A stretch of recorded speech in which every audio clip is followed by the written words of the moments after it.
Hey, everybody, welcome to the Renaissance English History Podcast's Tudor Minute, your weekly dose of all things related to medieval and Renaissance England.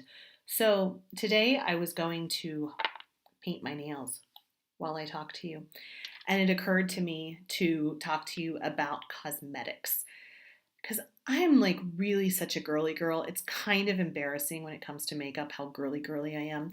And it's really funny because my daughter is exactly the same. She's like totally badass. She will climb trees and she will like just run around like crazy. And she, in some ways, she's such a tomboy, but she does it all in these little pink and purple little heel things. They're like little tiny wedges, but they're all sparkly and glittery, and she loves them. And last week we were at the store and she wanted a prize and she got this I told her she could pick out a prize from the toy aisle, and the thing she picked out was this little frozen train case that was filled with all these play cosmetics. It just made me laugh. There's like all these dolls or balls or anything like that, but no, she wanted the fake toy cosmetics. So I thought it was time to talk to you about makeup. And actually, I think I should do a full episode on this because it's really interesting. So, Elizabethan Beauty.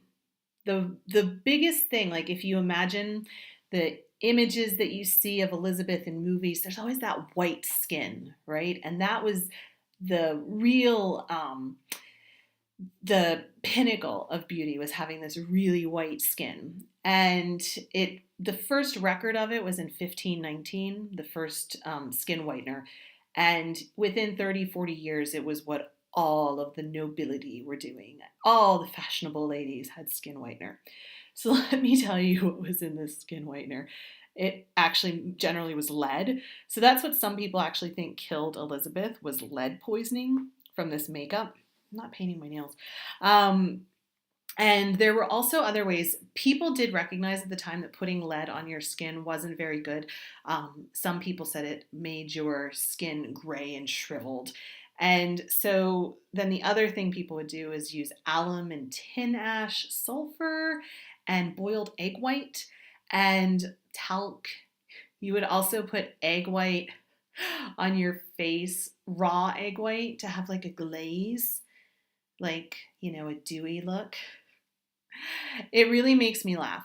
I use bare minerals, totally not related to Renaissance English. And some of the descriptions for the bare minerals, like the little powders, the like glistening powders and the glow powders and the glee base and all this kind of stuff. There's one that makes me laugh because it says it gives you the just from the gym fresh look. And I don't know why anybody wants to associate a nice looking face from coming just from the gym, because my face just from the gym is really not something you want to look at. Anyway, beyond that, you would also use egg white to hide your wrinkles, because of course. And the other thing is to try and make it a little more white, to make it much more distinct. Sometimes you would actually draw false veins up and down your face.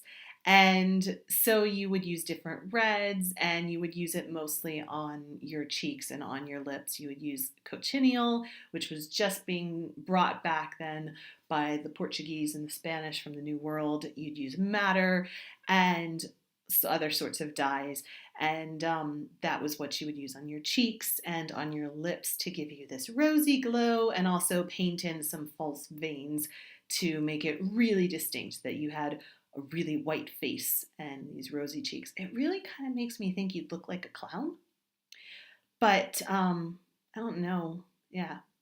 So then you would also a lot of times have skin damage from all this kind of stuff. So people would use lemon juice and rose water mixed with mercury, honey, and even eggshells. It was a common thing to use mercury as a facial peel. That's what you do, is use your facial with mercury. And you would also use different kinds of milk.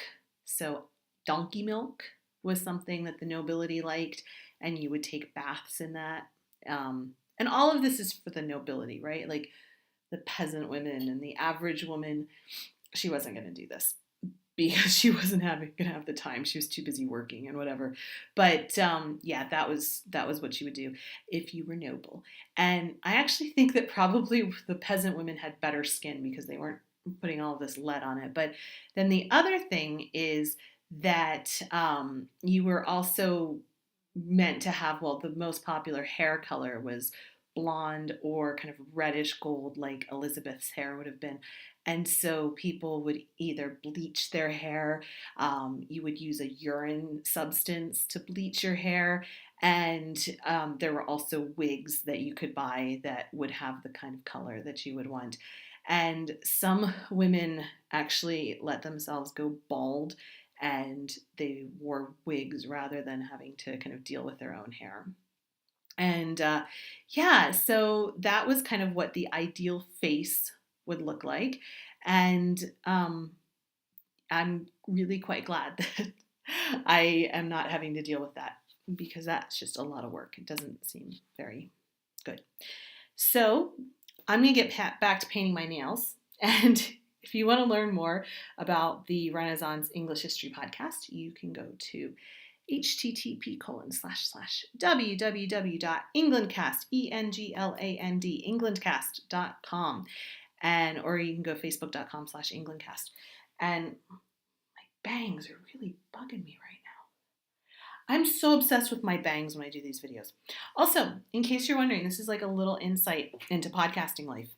This right here, it's a god-awful piece of fabric, but what it is, it's like a buffer for noise to make my voice not echo when I do my podcast. I have all kinds of things like that around here. I have a pillow just back there, and I have some cloth hanging over here.